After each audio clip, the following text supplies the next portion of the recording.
Ron Miller has been caving in Lechuguilla Cave since 1990. And if you tuned in yesterday, you hopefully caught his excellent presentation, An Oasis in the Desert, Discovery and Exploration of Coral Sea.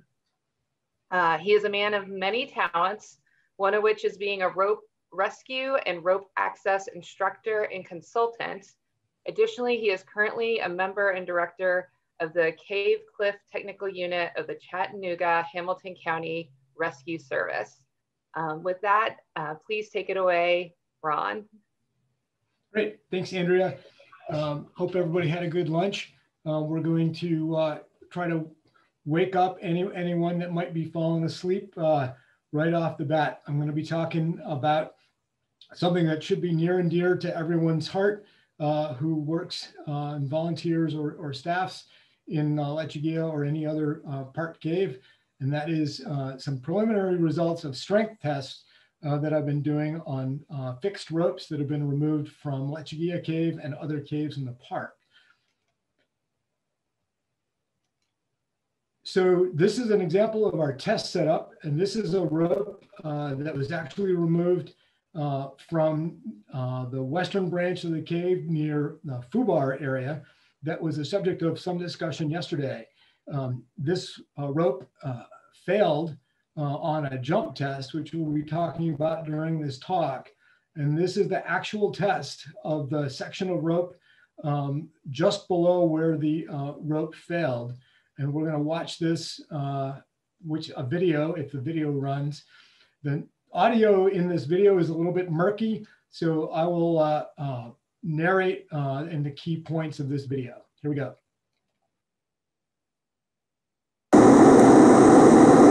This is another C sample at 4 kilonewtons.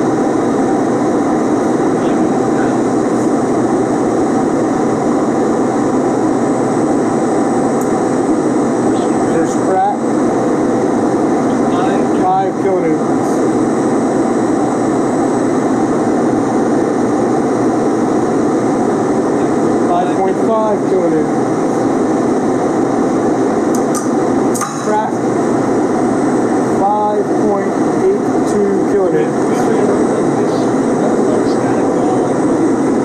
5.82 kilonewtons. For those who are in the metric world, that a kilonewton is about 225 pounds of force.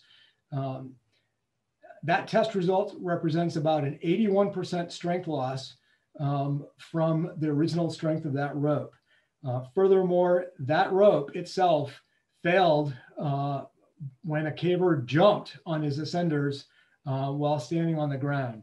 So if you were falling asleep after work, after lunch, I hope that woke you up, because this is an important topic and really is a life or death issue.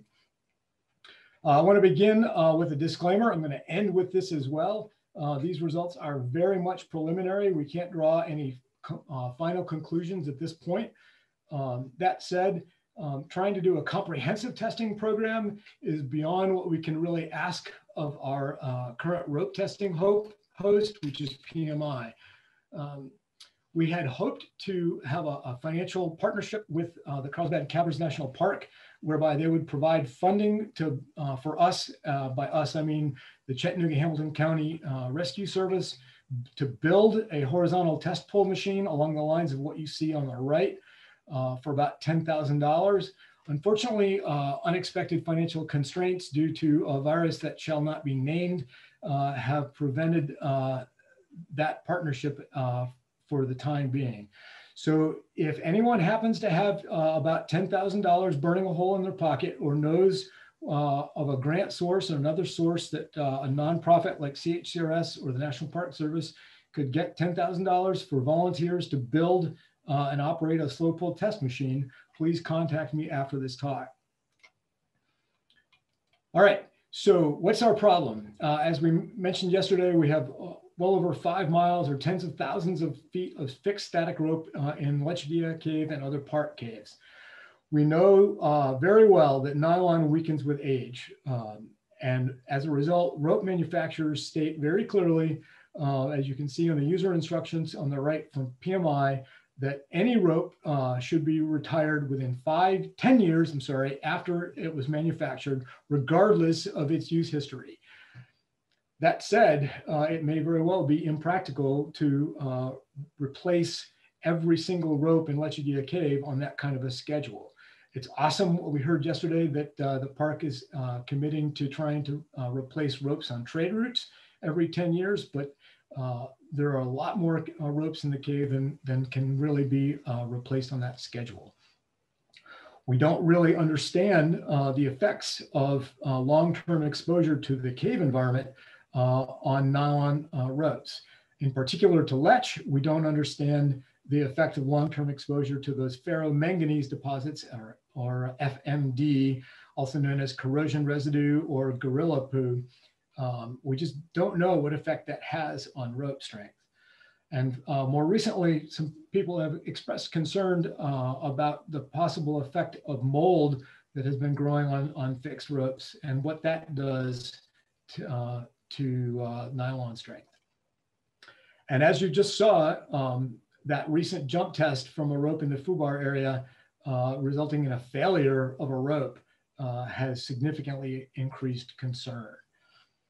So our objective for this study is to understand the long-term effects of age, use, and environmental conditions on the strength of fixed ropes in Lechuguilla and other caves in Carlsbad National Park. We want to use that understanding to support the development of site-specific guidelines for fixed rope replacement in park caves. In terms of previous work, I haven't done an exhaustive study by any means yet, but the most commonly reported study is that from Bruce Smith in 1988, published in Nylon Highway. He reported general strength loss values for 11 millimeter static nylon rope.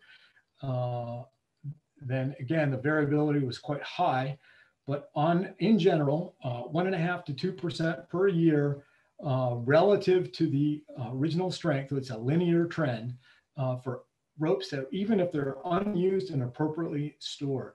Again, that's because nylon gets weaker with time, even if you don't use it and store it correctly. And then he reported on the order of 3 to 4% per year for used ropes. I've used 3% in this study as a conservative value. And then as you can see on the table on the right, Bruce found substantially higher strength loss in what he referred to as abused ropes. In terms of materials, all the ropes that we tested were fixed ropes that had been removed from either Lechuguilla or other park caves due to their age or condition. On the right, you see the rope removed from FUBAR. We've tested 38 samples so far from 19 ropes. Most of the ropes that we tested were PMI, 11 millimeter diameter, nylon core, and nylon sheath static rope. We did slow pull testing under what's called constant strain or constant speed due to the fact that there is a standard method for that kind of testing and that it tends to generate reproducible results. We did all of our testing in 2019 at the PMI facility in Lafayette, Georgia, using their very expensive and recently calibrated tensile tester that you can see in the image here. We followed the standard method for tensile testing of nylon rope, and we used a strain rate or a speed of movement of the rams of 6 inches per minute. For 2 of the rope samples, we submitted them to Ultramet in California, which is the employer for Art Fortini, for SEM analysis. In terms of results, I'm not going to walk you through this table on the right, I promise. It's just there to show you that we're keeping track of all the different parameters. Our breaking strengths ranged from a low of about 5.25 to a high of almost 32 kilonewtons. In general, the older ropes were weaker, but the variability was quite high. Also wanted to let you know that for the PMI 11 mil rope, we assumed the original strength was 31 kilonewtons. PMI has been using the same nylon in the same process ever since it first started making static caving rope. The published values vary a little bit from year to year. If I get those, I can update that, but for now, we're using 31 kilonewtons. That translates to about a little under 7,000 pounds. These are the stress time curves. On the y-axis is force in kilonewtons, and on the x-axis is time in the test. As you can see, on the upper chart, the stronger ropes tended to have a single peak and then catastrophically fail. The weaker ropes, as you can see in the bottom graph, tended to have a double peak, which denotes core failure initially, followed by sheath failure. The thinking on that is that as ropes get older, the bonding between the sheath and the core gets weaker, and so they start behaving independently. And the sheath being braided has the ability to elongate more than the core does, so the core will fail first. And if just to back up, remember that cracking sound you heard. If you're on rope and you hear that cracking sound, that may be evidence that the core is breaking and the sheath is keeping you off the ground. That might be a good indication that it's time to get to safer ground.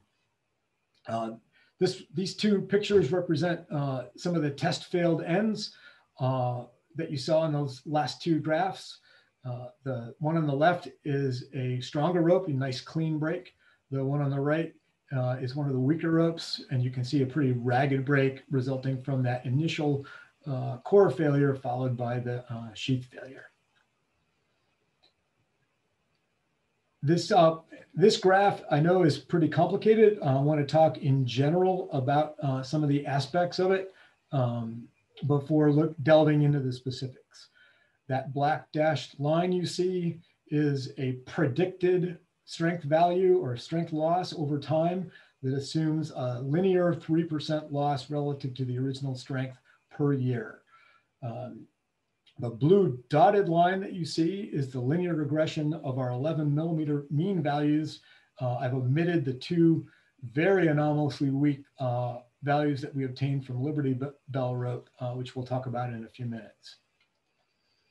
The colors on this graph represent cave areas. You can see on the left the key for that. The X's superimposed on the markers represent ropes that were obviously moldy. Another takeaway from this graph is that there's really no obvious difference at this point between the different cave areas or between Lechuguilla and other caves. The black diamonds are ropes removed from other caves. In other words, we cannot say at this point whether fixed ropes in the west are any stronger or weaker than fixed ropes in the entrance or vice versa. We can say that most tested ropes were as strong or stronger than what my interpretation of Bruce's used rope trend or 3% strength loss per year would predict.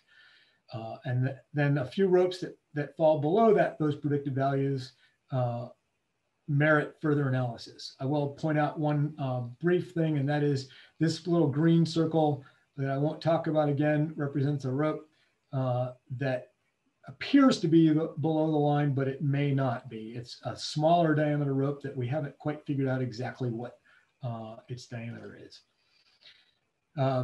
Looking onto the in more detail at the results from the entrance and rift. Again, almost all the ropes were above the predicted values. The two ropes that fell below the line were both on the main trade route. That may suggest that their heavier use may have resulted in weakening of those ropes. And the discrepancy between the two Liberty Bell sections, the one up here and the one down here, we're going to talk about later in this same talk. Moving to the west, we actually did 3 tests. I forgot to update that section, apologize. All 3 ropes were above the predicted strengths, but none of those 3 ropes were on a major trade route. As I've mentioned before, the rope from FUBAR actually failed in the cave during a jump test, and we'll be talking about that more in a couple of minutes. Moving to the Far East, all of the ropes that we tested were at or above what I predict their strength would be based on their age. The Ruby Chamber rope is indeed on a trade route, but the Far East branch sees substantially lower traffic than that of other branches.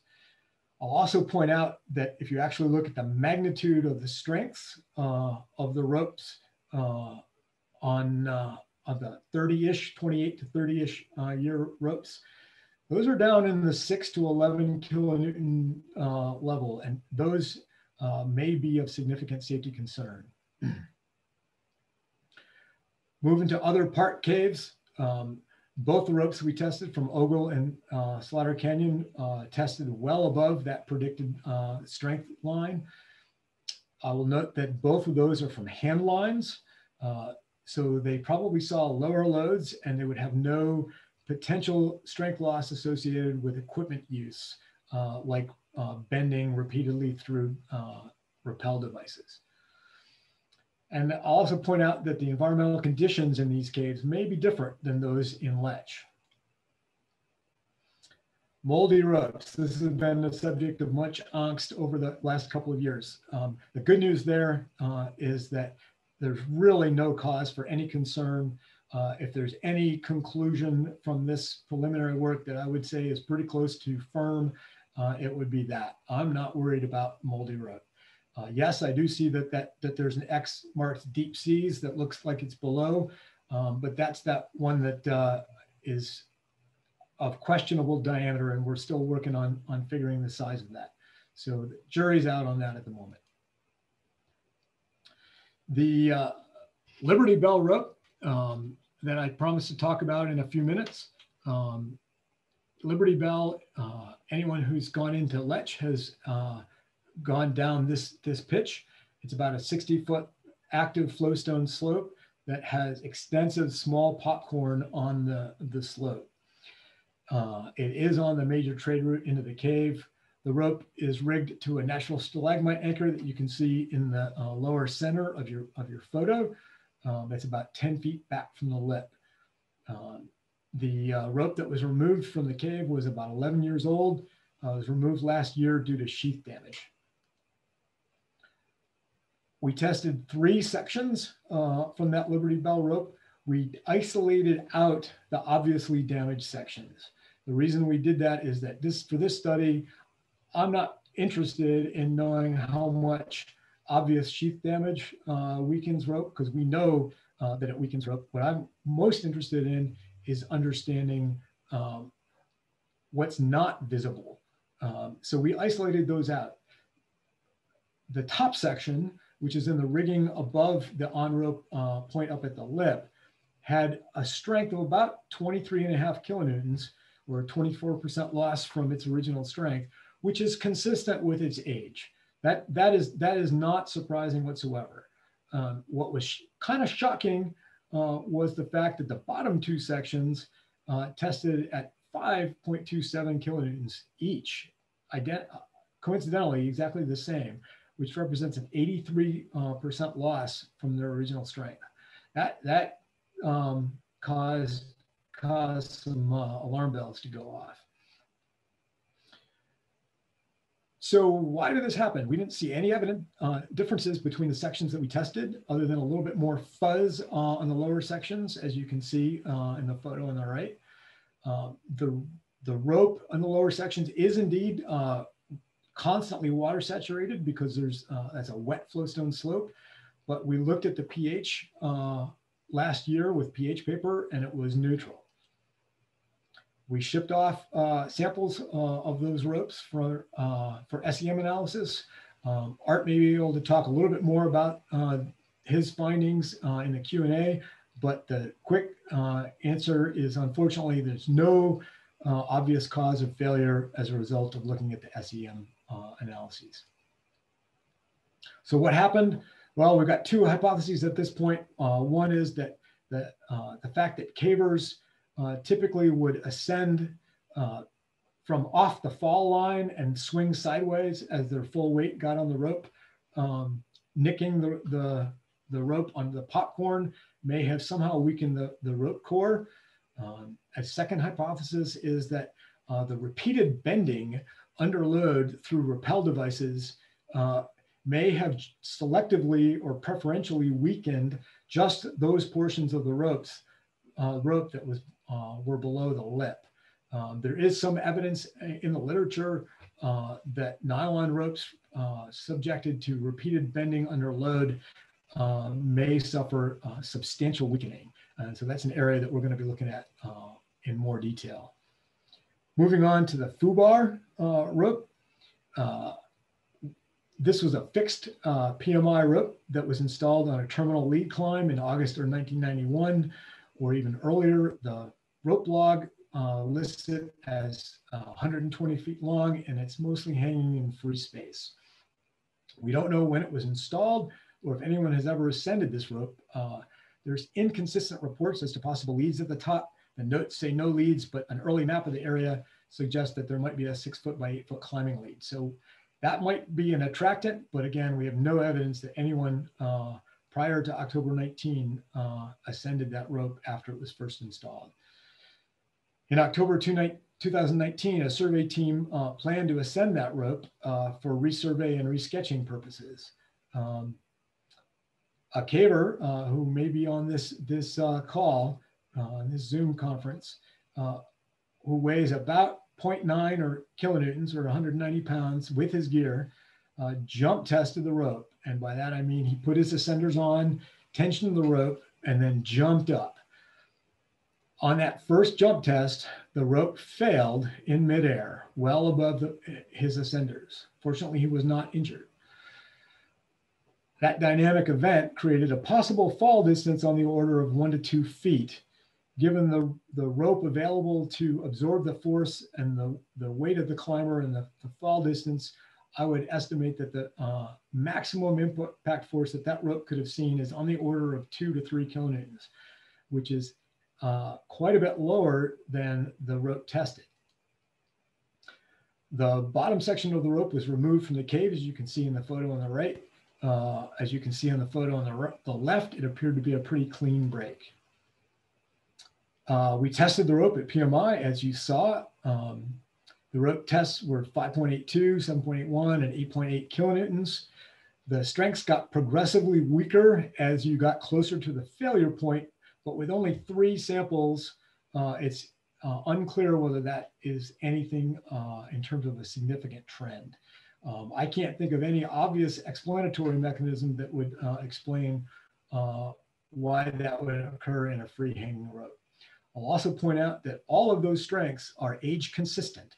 In other words, they tested at or above the expected curve. I will say that this rope did not have an ID tape in the core, but that was par for the course for ropes of that era, and all other evidence suggests that this is a 1980s era 11 millimeter PMI static nylon pit rope. Nobody else made rope that looks like this. So the rope log spreadsheet indicates that there's sheath damage, but we don't know the source of that information. We didn't see any obvious evidence of sheath damage in the removed section of rope. We did see fuzziness of the sheath fibers, as you can see on the photo on the right. That's pretty standard for ropes in Lech. And again, the SEM results did not point to any obvious cause. So at this point, we don't have an obvious explanation for the failure of the FUBAR rope. Hypotheses that have been put forth include that the rope was used somewhere else before it was installed at this location and got damaged there, either physically or chemically. It's possible that someone noticed sheath damage on that rope who ascended it earlier and flipped the rope. We think that's unlikely because there's no real reason for much traffic up a terminal rope. And even so, we didn't see any kind of distributed sheath damage like you would typically see associated with an edge near the break point. And the last hypothesis is that that rope may have sufficiently been weakened in general, simply due to the fact that it's about 30 years old and it has been exposed to the cave environment for that entire time. 5 minutes left. Thank you.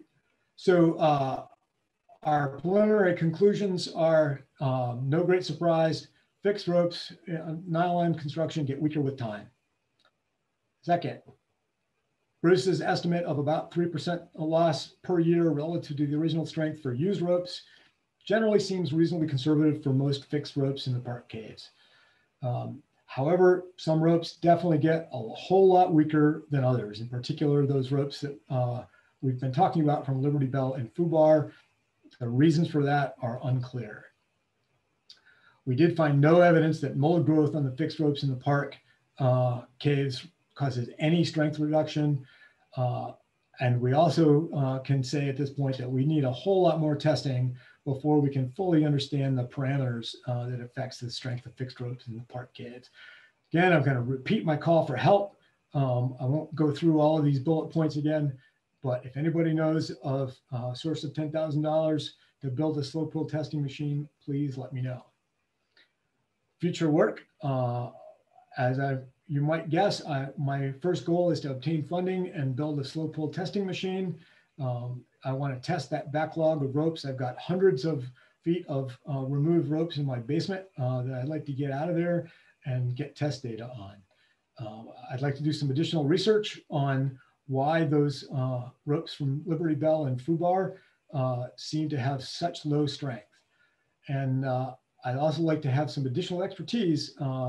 If anybody knows of a fiber expert on SEM analysis, I'd be more than happy to share those analyses. I want to do some more literature review. Last night, I discovered that Derek Bristol has actually been doing some static pull testing on ropes removed from fixed ropes in caves. His method differed from mine substantially because he tied knots, and his ropes almost always failed at the knot, which is a source of variability that's not in my original test program. That said, I'd like to know better how much knots we can rope. And eventually I'd like to expand the testing program to study fixed rope strength loss in caves and other areas. Finally, I'd like to acknowledge PMI, Lafayette, Georgia, for their generous donation of the use of their test equipment and the staff time. Also like to thank DJ Walker and Brian Akers, who helped with testing, and Art Fortini and other staff at Ultramet, who generously provided the SEM analyses. And with that, if there's any time, I can take questions. If not, I can take questions in the Q&A.